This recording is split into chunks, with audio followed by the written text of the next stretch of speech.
Cashflow Diary Podcast, episode 162.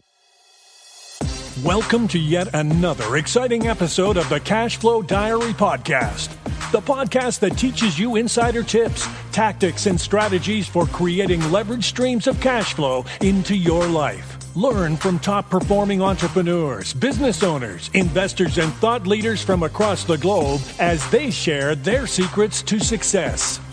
Like what you learn on this and other Cashflow Diary podcast episodes? Go to learninvestingnow.com and sign up to receive powerful tips and information that will help you succeed as an entrepreneur and investor. Now, here's your host, investor, entrepreneur, business owner, educator, speaker, author, and master facilitator of Robert Kiyosaki's cash flow game, Jay Massey. All right, how are you guys doing today? Well, I'm wondering, when, depending on when you're listening to this, it's going to be relative to your level of frustration. Now, before we start talking about what you're probably frustrated about, I just want to remind everybody, make sure that you're leaving a review on iTunes. Leave a review on iTunes, and you'll be entered to win a cash flow game, and we let you know on Monday who that is, and that's pretty much what we're going to do. So if you've left a review, you're automatically entered for next week, so don't even stress. If you haven't, no time like the present other than to go out there and just go ahead and make that happen. So keep that in mind as you are out there doing your thing, making things happen. Hey, leave us a review if you've liked any of the previous episodes. What we're going to talk about today is something that I think a number of people are frustrated about. More importantly, we're going to talk about the process of change and what you can do about it, because there is something you can do when it comes to facing the fact that you may have paid more in taxes than you'd like. That's right. For those of you not in the United States, we just had our tax day, and I'm guessing there's a number of people who are listening going, well, I really dislike April 15th. I don't look forward to that day. And now you're frustrated. Well, let's talk about this. You knew the date was coming. It's not something that's, hidden. We all know when that date is. And what's interesting about frustration at times is that just because we're frustrated doesn't mean we're ready to change. Sometimes I learned a long time ago that there are times when I'm frustrated, I actually just want to be frustrated because I'm not doing anything about it. And occasionally we get to that next stage through this process of change where we just want to vent. It's on your vent list. That's what I kind of call it. It's like we have these things that are on our vent list and we want to blame and point fingers and just complain. And there is no time like right now where you can find nothing but misery and company all around the subject of taxes. Now, again, I'm not up or down on taxes. I'm not a CPA. I'm not any of those types of things. I want everybody to pay their fair share. But here's the thing.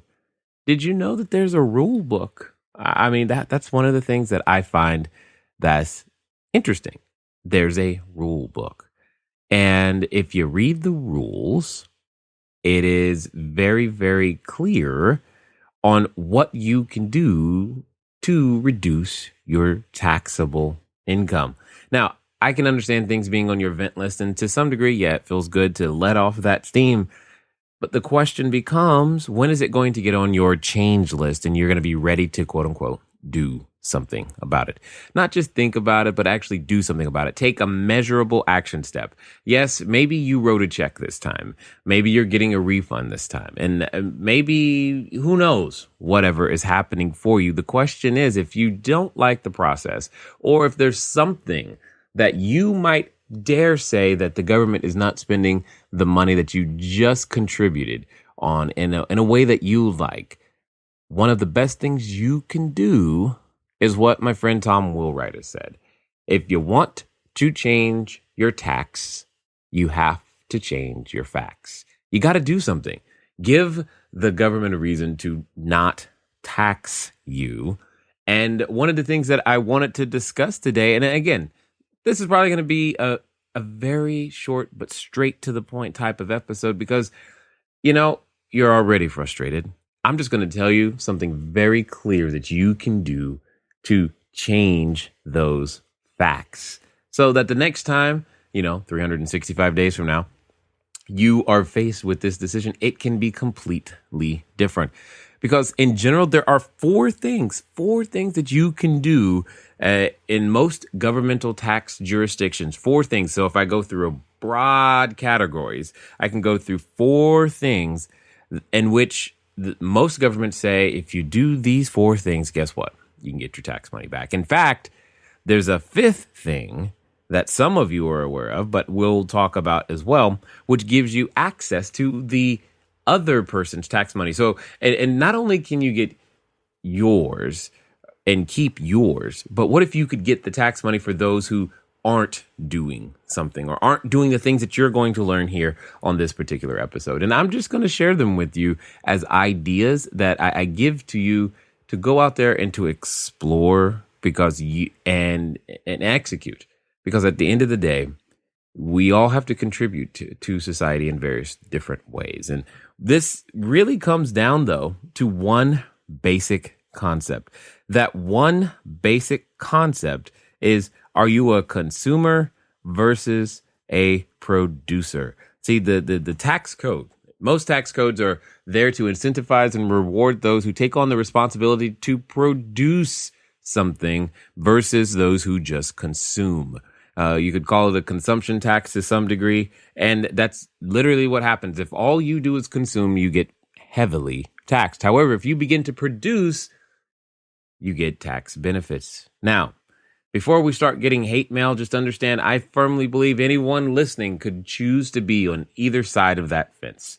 Obviously, when you go to the grocery store, we're getting taxed. For most of us, because we're not grocers. When we go to the gas pump, we're probably getting taxed because we're not the ones, we don't do anything as it relates to the gas and provide that. But that's also where the clues are. So we're going to talk about the four things, and it's very four simple, basic things that you and I use most days, and we don't even really think about it. Here's the first one. The first one is it's simply, instead of consuming food, become a producer of food. So what do you mean, Jay? Well, I don't necessarily mean, be a Kellogg and start producing cereal. I'm talking about specifically a farmer. One of the cool things about being an excellent farmer, just in my opinion, first of all, you got to work really hard. And it's hard, true character building work, planting, sowing, reaping, waiting, patience. And if you are a farmer and you're listening to me, in fact, I know some of you are, because I've talked to you. I remember strawberry farming out there. And one of the things I like about it, farming, is that it's still related to real estate. You can't do that without some land, and you need a lot of it. Obviously, you need other things like water and the conditions from a climate standpoint for seeds. And I'm not even claiming to know everything that's required to become a food producer. But because you become a food producer, one of the things that you then are quote unquote entitled to are things like tax incentives related to what it is that you are producing, which oftentimes can result in you getting what would have been your tax money as a payment. You now get that back just from becoming, instead of being a consumer, but becoming a producer. Now, obviously, learning to become a farmer is not necessarily anything I've seen in an ebook, but I guess there's somebody somewhere who's made at least one. Become a farmer in 30 days or less. Who knows? It's probably out there. I don't have it. And I'm not saying that that's the avenue for you, but here's the thought process. Instead of just sitting around being frustrated, maybe this is one of the ways you can go out there to do what it is that you want to do in terms of lower your tax bracket. Maybe you know a farmer. Maybe that needs some additional land, or someone who wants to start a farm of any particular kind. Here's the point. Maybe they run the business, you on the land, together you guys partner. Everybody gets what they want in a very serious way. And now you become a part owner in producing food that comes with, obviously, it's going to be lots of work, but what business isn't? The point is, we're talking about your frustration as it relates to taxes and how you might be able to do something about it. All right, so that's number one. What else could you do? You're like, Jay, I'm content. I'll just go to In-N-Out, get my double. And for those of you who have not known the pleasures of In-N-Out or Krispy Kremes or even Chick-fil-A for that matter, I'm sorry. You can hopefully look it up online and participate virtually with the rest of us. Now, you say, I don't want to be one of those that produce food. Okay, cool, fine. What else could I do? Well, what you could do is you could produce energy. Produce energy, like electricity is what I'm referring to, or oil, or natural gas. All of these things that I'm stating to you require you to take on more responsibility. And that's one of the things that I think is often missed inside of the tax code, is that we don't realize that it actually rewards responsibility. The more responsibility you're willing to assume, the more incentives you, quote unquote, qualify for to receive. So now that you're going to provide energy, instead of just consuming, gasoline at the pump all the time. In fact, if you've ever complained about the price of gasoline being too high, the only reason you complained is because you weren't the one selling it, right? And that's the interesting take on it. If you become the one selling it, you suddenly want it to be high and you're like, oh my gosh, it's so low right now. I wish it was higher, because you need that revenue to support your business. And energy is something that we've gotten used to for quite some time. In fact, most of you would not be able to listen to my voice without consuming some form of energy right now. Obviously, electricity, right? For most of us, could you imagine trying to live without electricity? Could you imagine trying to live without something as simple as oil? I know it sounds crazy. You're like, I don't use oil. Well, I think you use it more than you think you do. And that's one of the things that's interesting. You can always have a customer, but what about the real estate play? I'm sure many of you have already figured out that natural gas is a real estate play, as well as oil is a real estate play. And those are the things. Well, how is electricity a real estate play? Let me give you an example. I happen to know a person who owns some land in Hawaii. And I don't know if you've been to Hawaii ever. It's a state in the U.S. Beautiful place. Lots of wind. Lots of wind. One of the types of devices that can be used to create electricity is a windmill. Well, a windmill has to stand on something. And if it happens to stand on something that is where wind is, like there is in Hawaii, and you own the something that it's standing on, this piece of land, now you have a way to participate in the production of energy in a completely different way. You say, Jay, I know nothing about building those types of windmills or wind farms and making that happen. Good. You don't have to, because there are many, many, many, many people who do know how to do those things.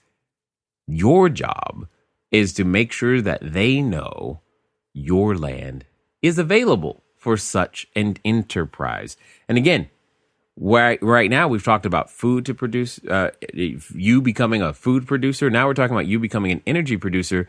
What I want you to really see is either one of those produces a very sustainable stream of cash flow. In fact, it's kind of the fun kind of cash flow, because it's a defensive strategy, meaning if everything isn't going well, do people still need food and energy? The answer is yes. It's resilient to market fluctuations. And those are the things that you want to think about. Especially, that's one of the things I love about real estate in and of itself. It has so much utility value that it's hard to imagine a situation in which it can't be used to trade or exchange for something. Well, now you're the one producing energy, whether that be electricity, whether that be oil, whether that be natural gas. If you happen to own a stream or something of that nature that's capable of that hydroelectric energy, that would be cool too.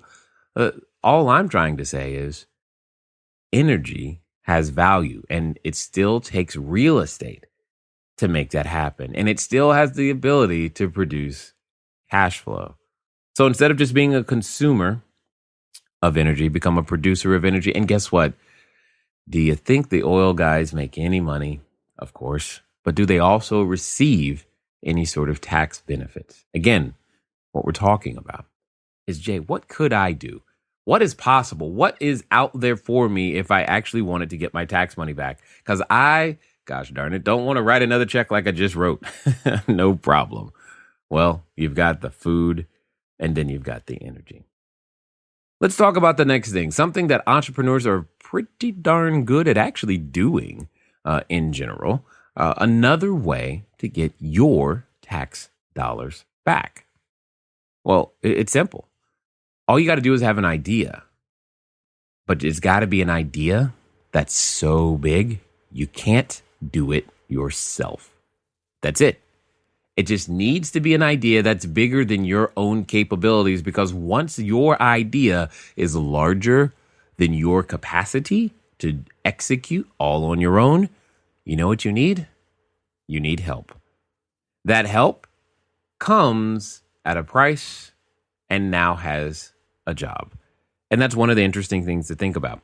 Yet they're helping you to bring your idea to fruition and you create a job. You take on the responsibility of providing income for another family household, and therefore you are rewarded for that responsibility for many different things. Now, I'm not saying that hiring people is the most fun, nor am I saying is it easy, nor am I saying is it for everyone. Just like providing food or energy may not be for you as well.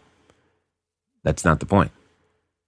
The question is could you provide a job? What about that next fix and flip? You know what you do? You tend to hire lots of contractors. That's a form of providing jobs. Same thing when you're buying and holding. Somebody's got to manage that property. Hopefully it's not you. And if it's not you, that's an even better job because it's very sustainable. Or those maintenance men who are also helping you to execute the vision and making sure the property stays in decent enough condition. Guess what? That's also another job. That's what I'm trying to say, is that there are jobs that you and I create every time we go out there to either reposition a property or make sure it goes into faithful service. There's a lot of work to be done, lots of jobs to be created. In fact, it's one of the reasons I love apartment buildings, is because they create lots of jobs in the area, especially during the rehab phase, and then lots more sustainable jobs depending on the size when it comes to the management crew. Right? Your management crew, whether they live on site or not, those are all jobs, or the property manager and their size of their office is partially supported by the great ideas that you come up with on how you're going to serve people with clean, safe, affordable housing that matters most.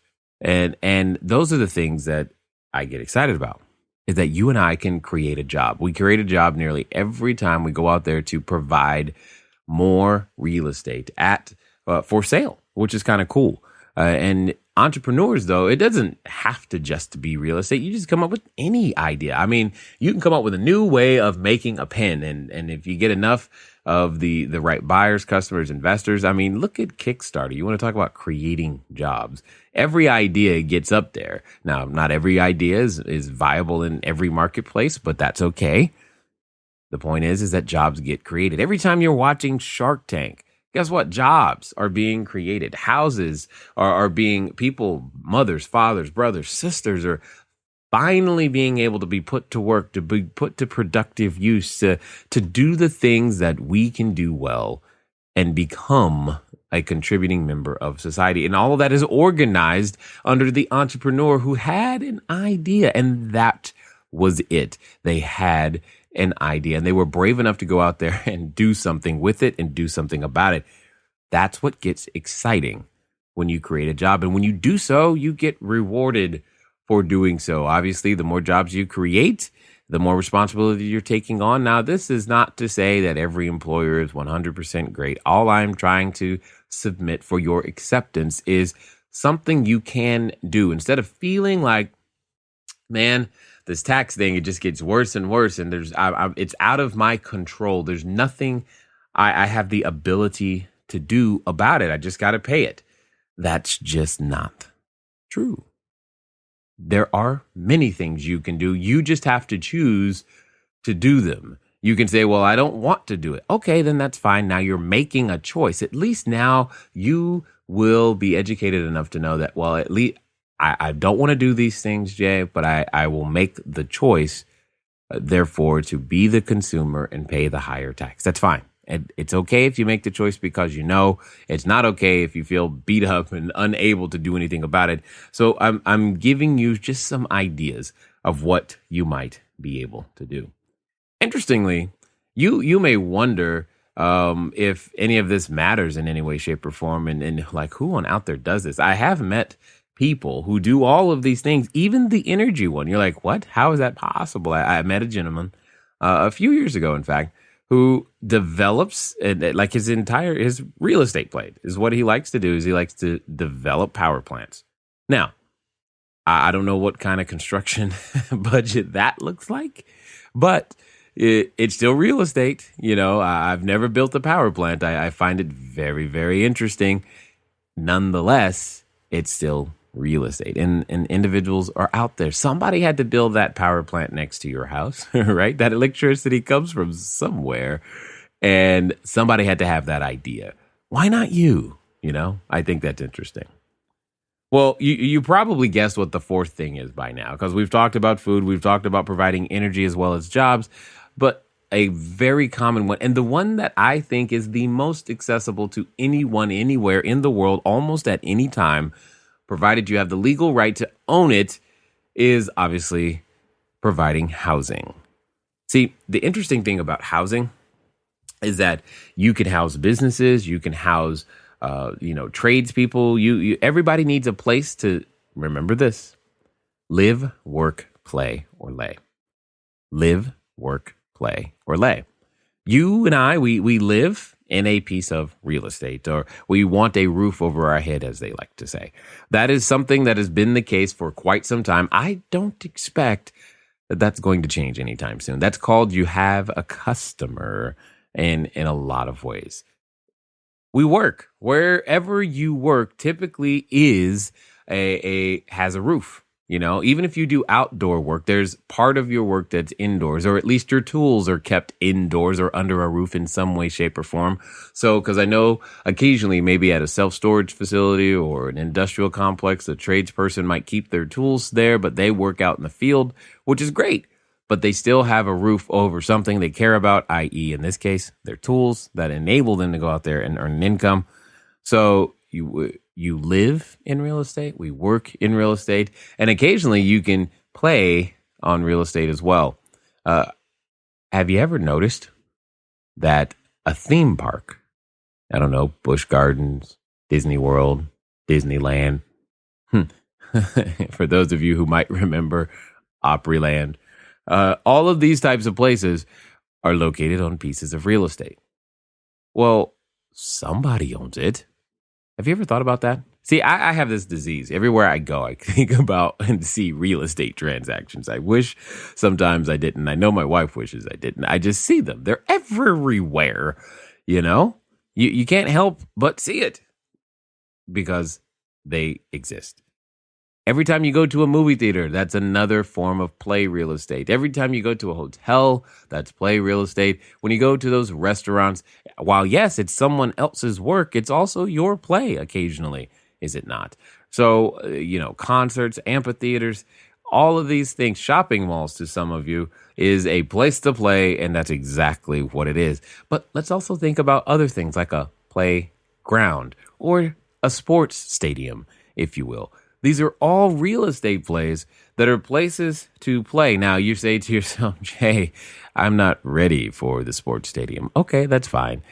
Remember, people still live in single-family houses too, which is great. And then I said lay, L-A-Y, lay. Well, you probably have figured out at this point that all of us are not going to live forever, which typically means we need a final resting place where we are going to lay forever, or at least this body will.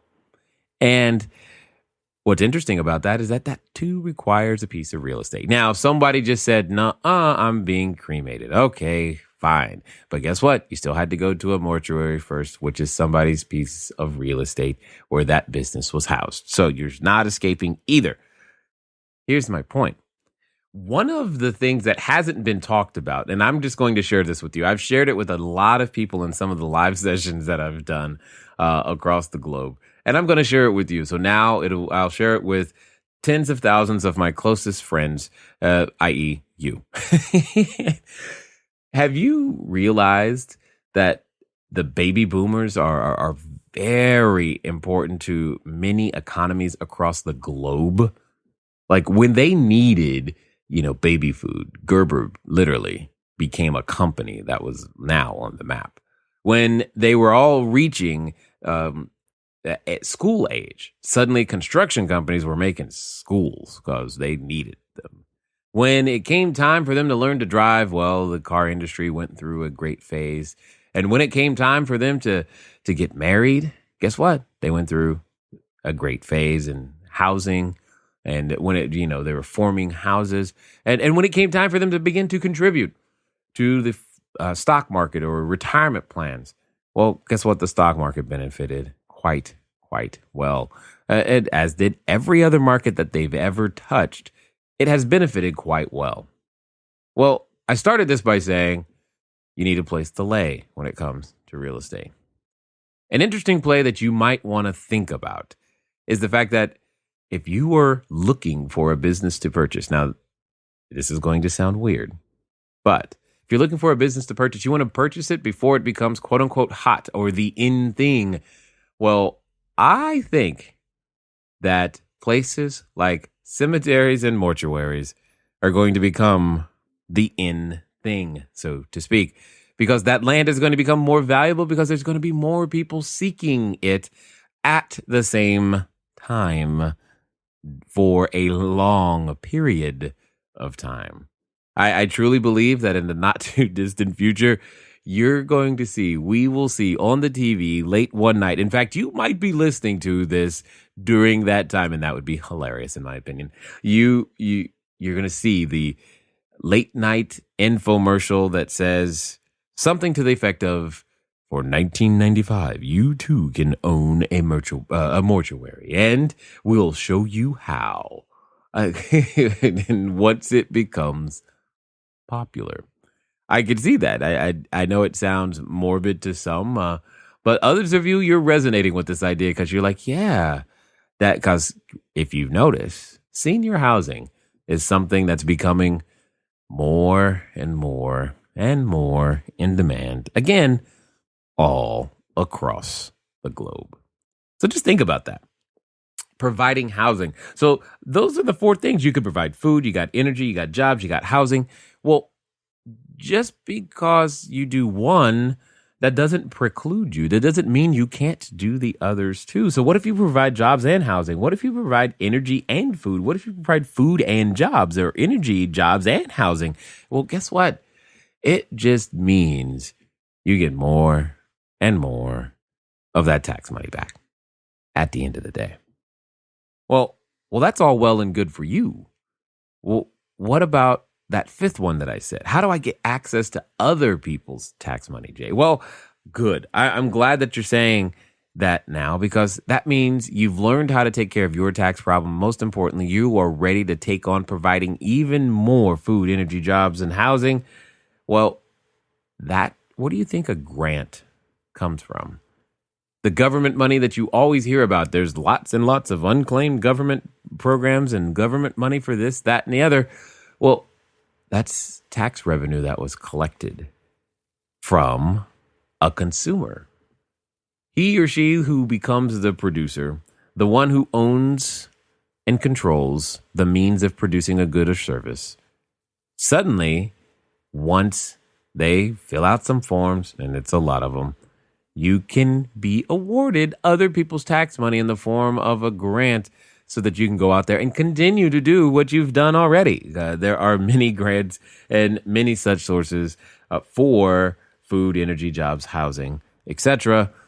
And you and I, there's nothing preventing you from filling out the document. You say, Jay, but that's a big document. Yeah, I know, but you're providing more of what the marketplace needs, which I think can be fun as well. So now, instead of just being frustrated, you have something that you can do. Instead of just sitting around and complaining to your friends, waiting for another 365 days to go by, you have some steps you can take to begin to change your facts and do something about it so that this time next year, it doesn't feel as painful, or it's not, or at least it's a little bit more fun.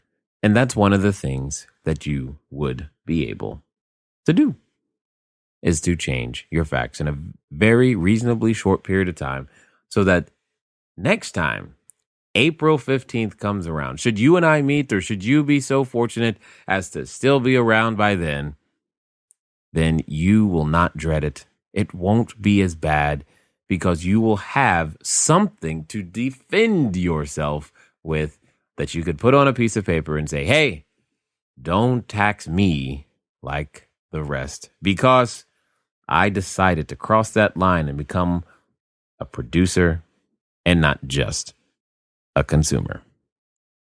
It's been fun talking to you today. I look forward to talking to you soon. Until next time.